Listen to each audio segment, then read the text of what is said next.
정부는 이런 집단 감염을 막기 위해서 콜센터나 노래방 같은 고위험 사업장에 대한 지침을 마련했습니다. 중앙재난안전대책본부를 연결합니다. 이상화 기자, 최근 수도권 환자가 늘고 있는데 지금까지 상황은 어떻습니까? 네, 어제 전국 확진자 수가 114명이 늘어서 7,800명이 넘었습니다. 특히 수도권 확진자 증가세가 만만치가 않습니다.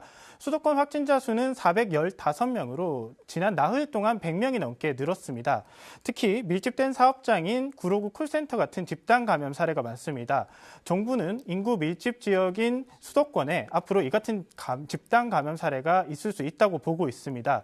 콜센터나 노래방, 스포츠센터나 클럽 같이 감염 우려가 큰 사업장에 대해선 집단 관리 지침을 마련한 이유입니다. 네, 어떤 대책들이 나온 겁니까, 그러면?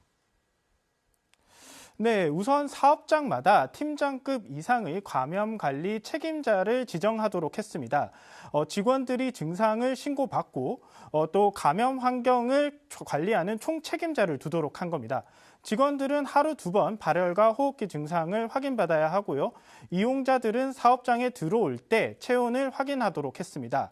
또 좌석 간의 간격을 1m 이상으로 확대를 하고요. 출퇴근 시간이나 식사 시간 등을 교차로 하게 하는 방안 등도 지침에 들어갔습니다. 네, 여러 대책이 나오긴 했는데 중요한 건 실효성이잖아요.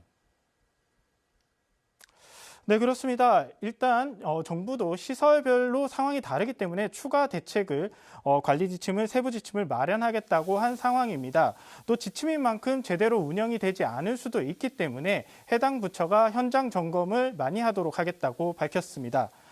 또 일부 노동자들은 감염 우려가 있어도 제대로 휴가를 가거나 아니면은 검사를 받지 못하는 경우도 있다는 지적도 있었는데요.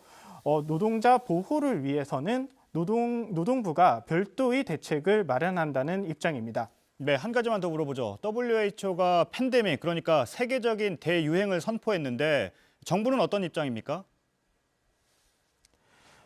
네, 우리나라의 경우 기본적으로 이미 심각 단계, 최고 단계로 코로나19에 대해서 대응하고 있었다는 입장입니다. 그러면서도 점점 방역 대응이 점점 더 어려워지고 있다는 평가를 내리기도 했는데요. 직접 한번 들어보겠습니다. 예. 해외 유입 차단부터 사회적 거리 두기까지 또 피해 최소화까지 모든 정책을 다 펴야 되는, 갈수록 난이도는 높고 상황은 다양해지기 때문에 더욱더 많은 노력이 필요합니다. 네, 잘 들었습니다. 이상화 기자였습니다.